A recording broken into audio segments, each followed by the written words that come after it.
জ্ঞান, ইসলামের জ্ঞান যে এত গভীর, এত যে গভীর, মানে আমরা এখন যেটা অনুভব করি যে আমরা এই সাগরের কিনারায় দাঁড়িয়ে আছি, এখনও সাগরে নামা তো দূরের কথা, আমরা পাও ভিজাইনি এখন।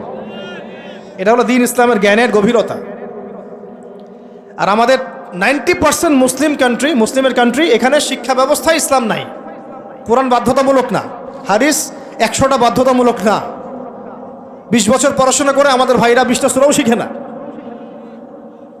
এখানে ইংরেজি বাধ্যতামূলক, সায়েন্স বাধ্যতামূলক, ম্যাথামেটিক্স বাধ্যতামূলক। আর কি বলবো, বিসিএস ক্যাডার হচ্ছে কোরআন ছাড়াই। সিরাত, নবী সাল্লাল্লাহু আলাইহি ওয়াসাল্লামের জীবনী, যে নবীকে চিনে না সে আল্লাহকে চিনবে কিভাবে? সেই সিরাত আমাদের সিলেবাসে নাই।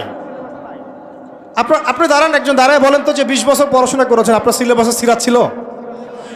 একটা বই, খতামুল আম্বিয়া, সিরাতে খতামুল আম্বিয়া, পাতলা এতটুকু বই, সিরাতে খতামুল আম্বিয়া, মুফতি মোহাম্মদ শফি রাহমাহুল্লাহ লিখেছেন, এতটুকু বই।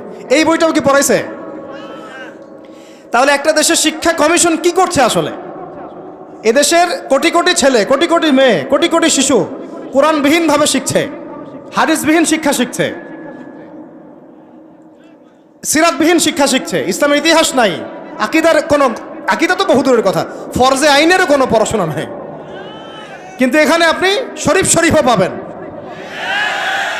এখানে আপনি শরীফও পাবেন, আরও কত কি পাবেন, এগুলো না হয় নাইবা বললাম, বলতেও খারাপ লাগে। উন্মুক্ত যৌন চর্চা ওখানে পড়ানো হচ্ছে, যৌন শিক্ষার নামে উন্মুক্ত ফ্রি সেক্সের দীক্ষা দেওয়া হয় নাই। এখন কতটুকু সংস্কার হচ্ছে আমি জানি না, নতুন করে আমি বই ঘাঁটি নাই। আগে 20-30 বছর আগে যাও ইসলামের কিছু ছিল, গদ্য পদ্য উপন্যাস কিছু ছিল, এগুলো আস্তে আস্তে সব উঠায় দেওয়া হয়েছে। খেয়াল করে দেখেন। তাহলে এটাকে পরিবর্তন আনার জন্যে শুধু কি মানববন্ধন যথেষ্ট হবে? ওয়াজ মাহফিলে আমি যে বলছি আমার বলাটা কি যথেষ্ট হবে?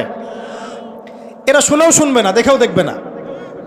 আমি বলে দিচ্ছি আপনাদেরকে, যদি সেকুলাররা উপরে থাকে, এই তথাকথিত সুশীলরা, এই